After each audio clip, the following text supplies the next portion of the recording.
So let's tell the truth about NACA. I have some things I have to say to get off my chest. Before we get started, my name is Nadria Miller. I am a certified strategic management coach, and I help people make their passion and realities so they can live their dream life. Cha-ching.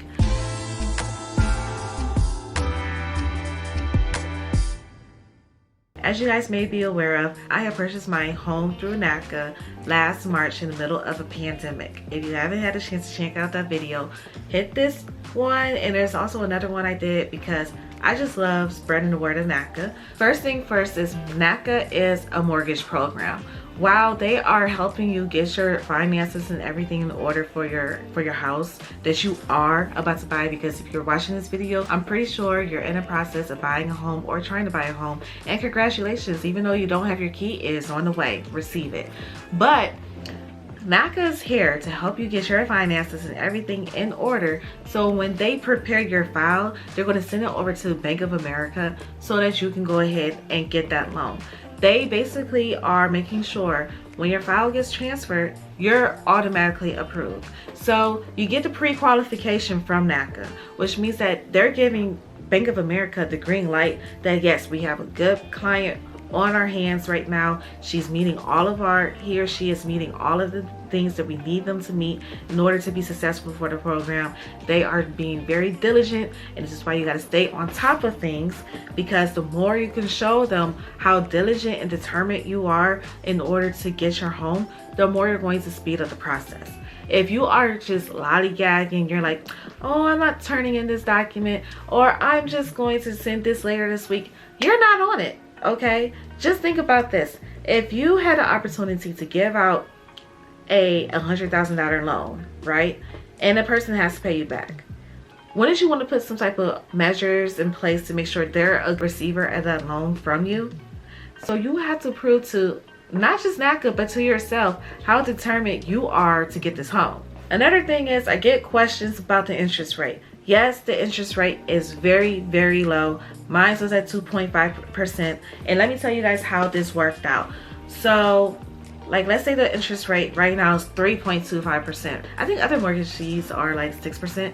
NACA starts at like 3.25 or 3.75, whatever it is right now. They started off. You have the opportunity to either buy it down yourself. So, I believe every 1,000 is like every 0.25%. Or you can have the seller do it, and that's part of the negotiations. And that's why it's very important to have somebody that knows how the NACA process works as your realtor. My realtor, she's been part of NACA longer than I was part of the program, so she knew exactly the verbiage, what to say to and how to communicate with the seller to include that verbiage of that buy down into my interest rate. So that's why my interest rate was not at 3.25% that it was going for at NACA back in March of 2020. That's why it was brought down to 2.5% interest rate instead.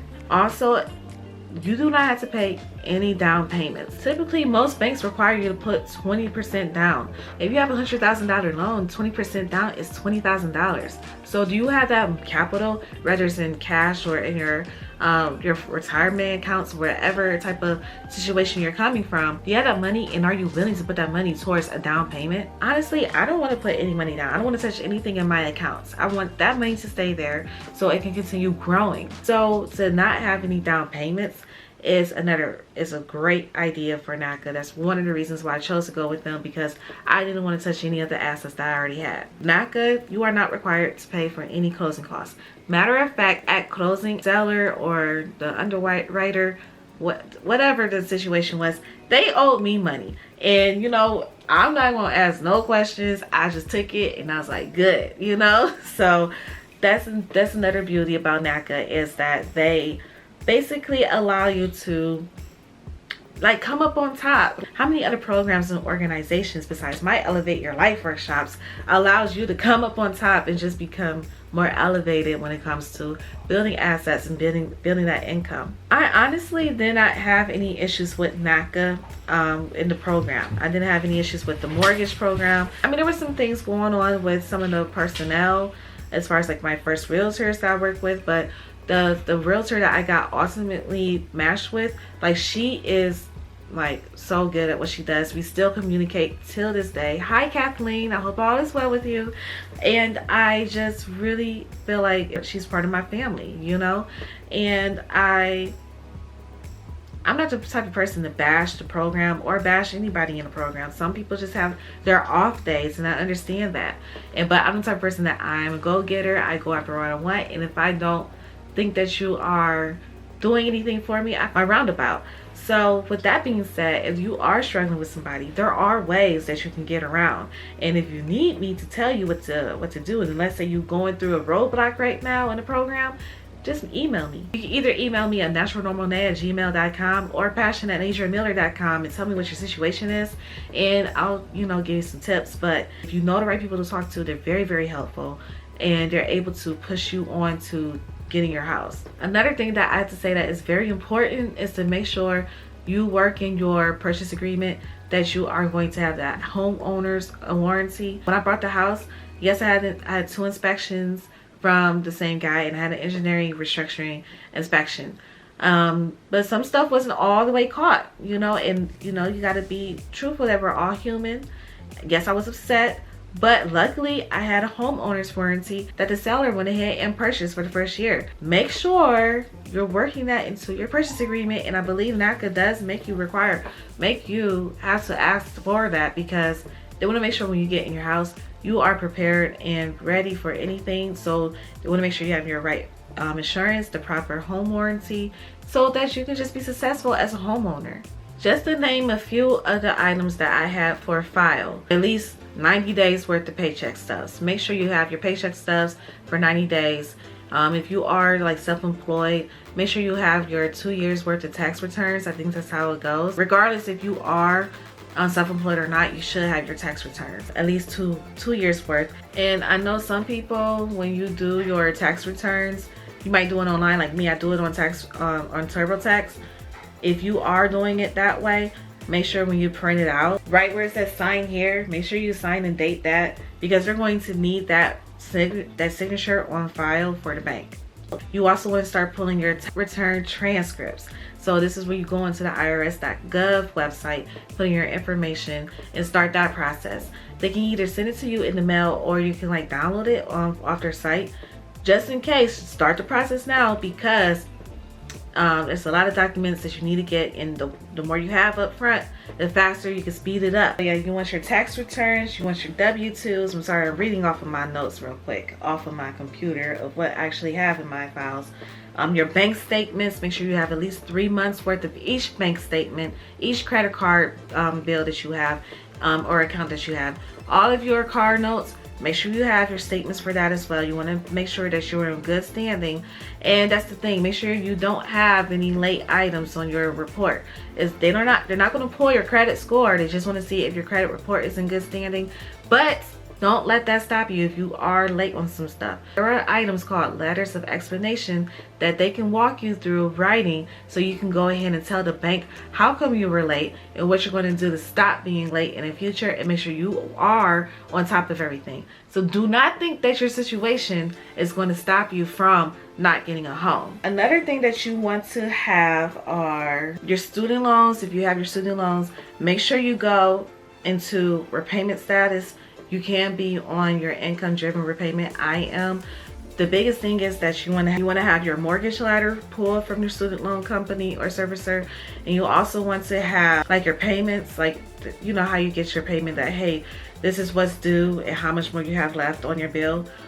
Make sure you have that ready. If you are a co-signer for anybody, you either have a letter or maybe something written on the bill from the person that you co-sign, saying that they are fully responsible for this bill. Depending on the situation, you might want to go ahead and try to get your name off. It just depends on the situation. Also, they're going to look at your bank statements. They're going to look at your bank statements. So if there's any type of transactions like where you're sending money to somebody for some reason, make sure you have that reason written down why you sent that money over to somebody.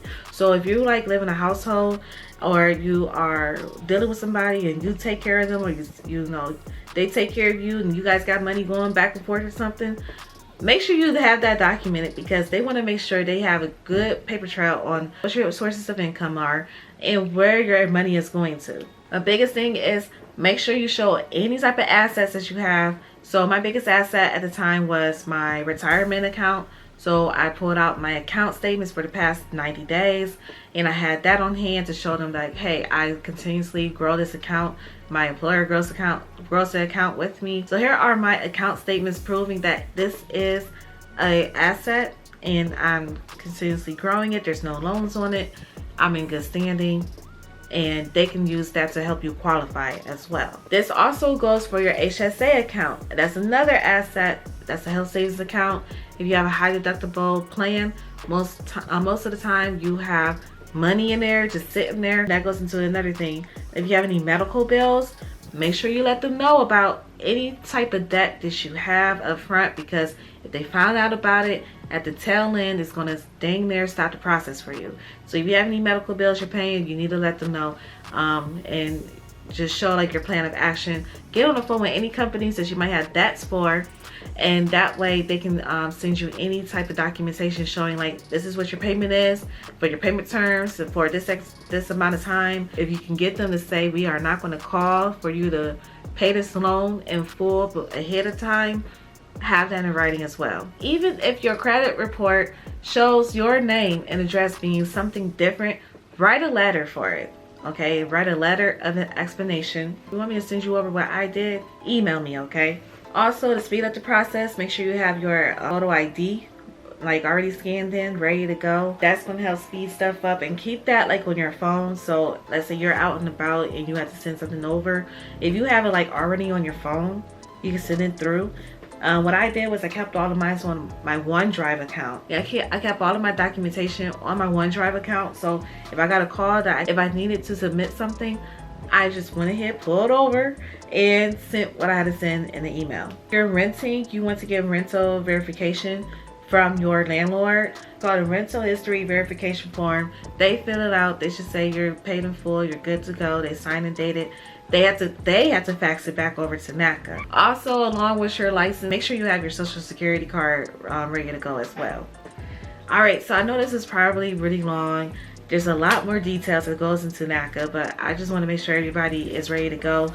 And if you have any questions about anything in particular, leave me a comment, because I can like try to answer it to the best of my ability. If you haven't started the process and you want to see if it's right for you, I'm going to say yes to this. Go ahead and sign up for the workshop and then make your intake appointment. Your counselor is going to be able to tell you your plan of action. All right, if you are looking to get into NACA, I'm leaving the link below so you can go ahead and just sign up for the webinar. What you're going to do is at the top of NACA.com, you're just going to click on Home Buyer Workshop Sign Up. It should be right at the top of the page. You're going to fill out the form and hit continue, and then you'll be in touch with somebody from NACA about how you're going to listen to their workshop, because it's all virtual now for the most part. I don't think they have any in-house appointments. I know when I first started, it was before COVID, so I did have to go to a workshop. I did have to do all my intake meetings in person. So make sure you sign up for that. And then once you do the workshop, you're going to get into an intake appointment. Once you get into your intake appointment, this is when you meet with your counselor, and they're going to tell you exactly what your situation is looking like and what you need to do in order to qualify. If you are able to qualify, you'll be able to just show your documents. If this is very helpful, make sure you hit the like button and leave a comment below. And I hope you are doing the best when it comes to your home buying process and everything works out well with NACA. All right, well, until next time, this is all I have to say, and have a wonderful day. Goodbye.